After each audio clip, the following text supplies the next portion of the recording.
ஆன்மீக உறவுகள் அனைவருக்கும் என் அன்பான வணக்கங்கள். நாளைய தினம் வளர்பிறை பஞ்சமி திதி, வசந்த பஞ்சமியும் கூட.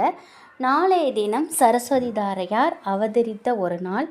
நாளைய தினம் சரஸ்வதி தாயாரை நினைத்து நம் வீட்டில் செய்யக்கூடிய எளிமையான வழிபாடு நம் குழந்தைகள் நல்லா படிக்கிறதுக்கும் ஞானத்தோடு இருக்கிறதுக்கும் நமக்கு உதவி செய்யும்.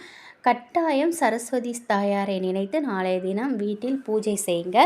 அதே போல் வளர்பிறை பஞ்சமியும் கூட. இந்த நாளில் வராகியம்மனை நினைத்து வீட்டில் இந்த ஒரு தீபம் ஏற்றி வச்சோம் அப்படின்னா கை நிறைய பணம் சேர தொடங்கும், கடன் சுமை குறையும். கேட்ட உடனே கேட்ட வரங்களை அள்ளித்தரக்கூடிய சக்தி கொண்டவங்கள் தான் வராகியம்மன். வராகி தாயை தொடர்ந்து வழிபட்டு வருவங்களுக்கு நல்லாவே தெரிஞ்சிருக்கும். உக்கிர தெய்வமாக இருப்பாங்க, பார்க்கறதுக்கு பயமாக இருக்குன்னு சொல்கிறவங்க எல்லாருமே இந்த வராகியம்மன் வழிபாடு செய்து பாருங்கள்.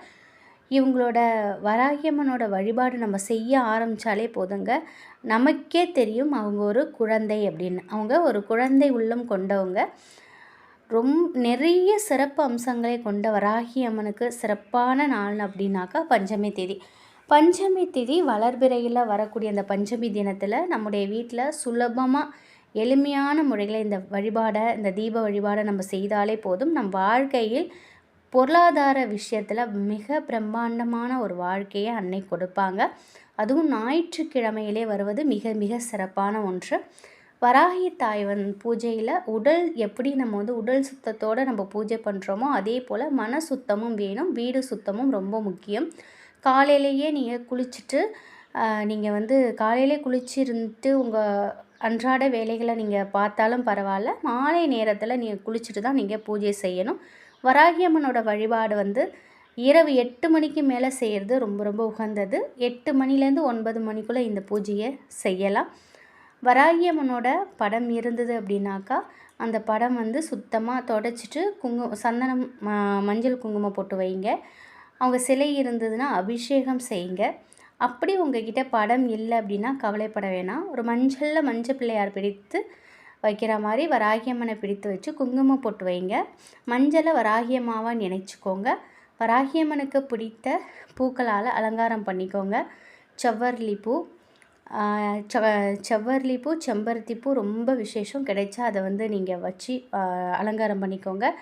அதே போல் அவங்களுக்கு பிடித்த நெய்வேத்தியங்கள் நிறைய இருக்குது.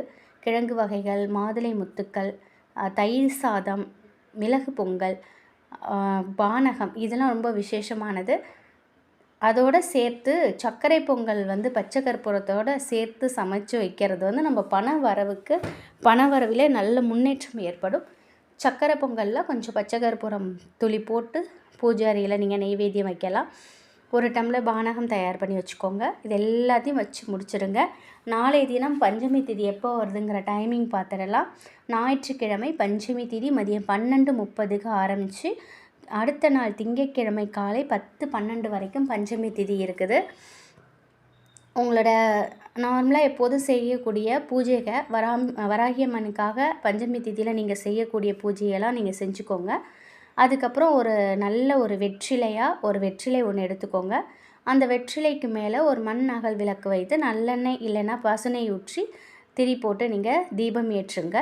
அந்த தீபத்திலேயே ஏலக்காய் 2 உடைச்சி போட்டு விடுங்க. மஞ்சள் நிற திரி போட்டு தீபம் ஏற்றுவது ரொம்ப சிறப்பு. முடிஞ்சால் 5 மண் அகல் விளக்கில் நீங்கள் தீபம் ஏற்றலாம். இல்லைன்னா 5 விளக்கிலும் அந்த 5 விளக்கிலுமே நீங்கள் 5 ஏலக்காய்களை போட்டு தீபம் ஏற்றலாம். பஞ்சமிங்கிறது 5ங்கிற எண்ணெய் அந்த கணக்கை குறிக்கும் இல்லையா? 5 விளக்கு 5 திரி எல்லாம் போட முடியாதுன்னு நினைக்கிறவங்க ஒரே ஒரு மண் அகல் விளக்கில் 5 திரி போட்டு தீபம் ஏற்றி நீங்கள் வராகியம்மன் முன்னாடி வைக்கலாம். இது எதுவுமே என்னால் பண்ண முடியாதுன்னு நினைக்கிறவங்க ஒரே ஒரு திரி போட்டாவது தீபம் ஏற்றி வைங்க. ஏலக்காய் அதில் நம்ம போடுறோம் இல்லையா, அது பணத்தை வசிய செய்யக்கூடிய ஒரு பொருள். வெற்றிலை வெற்றியை தரக்கூடிய ஒரு பொருள். இந்த பொருளை போட்டு தீபம் ஏற்றி வச்சுட்டு வராகி தாய்கிட்ட பணம் சம்பந்தப்பட்ட பிரச்சனைகளுக்கு வேண்டுதல் வைங்க. பிரச்சனைகளுக்கு தீர்வு உடனடியாக நிச்சயம் கிடைக்கும். பணம் தவிர வேறு எந்த பிரச்சனையும் உங்களுக்கு இருந்தாலும் அதே அன்னைகிட்ட தாராளமாக சொல்லுங்கள். பூஜையில் அலங்காரங்களை முடிச்சுட்டு வராகி தாய் முன்னாடி உட்காந்து ஓம் வராகி தாயே போற்றி இந்த மந்திரத்தை நீங்கள் 27 முறை நீங்கள் சொல்லுங்கள். அது எல்லாம் முடித்ததுக்கப்புறம் நீங்கள் தீப தூபம்லாம் காட்டி உங்களோட பிரார்த்தனையை முடிவு பண்ணிக்கோங்க, பூஜையை நிறைவு பண்ணிக்கோங்க. இந்த பிரசாதத்தை வீட்டில் இருக்கிறவங்க எல்லாருமே நீங்கள் சாப்பிடலாம். உங்களால் முடிஞ்ச அளவிற்கு மனநிறைவோட மனதில் எந்த ஒரு சுயநலமும் இல்லாமல் அடுத்தவங்களுக்கு எந்த கேடும் நினைக்காம வராகி அன்னைகிட்ட நீங்கள் வந்து என்ன பூஜை செய்வீங்களோ அதை செஞ்சுக்கோங்க.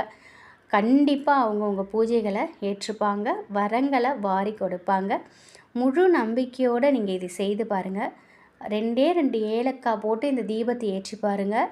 நிச்சயமாக உங்கள் வீட்டில் பண வரவு அதிகரிக்கும். 16 செல்வங்களும் உங்கள் வீடு தேடி வரும். நாளைய தினம் வசந்த பஞ்சமி நாளில் வராகி அன்னைக்கிட்ட நாளைய தினம் இதை செய்து பாருங்கள். கட்டாயம் நீங்கள் என்ன கேட்குறீங்களோ அதை விட அதிகமாகவே அன்னை கொடுப்பாங்க. எதுலேயுமே முழு நம்பிக்கையோடு செய்து பாருங்கள். உண்மையான பக்தி, உண்மையான மனசில் எந்தவித தப்பான எண்ணமும் அடுத்தவங்களுக்கு தீங்கு நினைக்காம மனதில் ஒரு துளியும் கெட்ட எண்ணம் இல்லாமல் நம்ம செய்யக்கூடிய பிரார்த்தனை நிச்சயமாக நமக்கு மிகப்பெரிய அளவில் நல்ல ஒரு முன்னேற்றத்தை கொடுக்கும். இந்த ஒரு தகவல் உங்களுக்கு பயனுள்ளதாக இருக்கும் அப்படி நம்புகிறேன். நன்றி.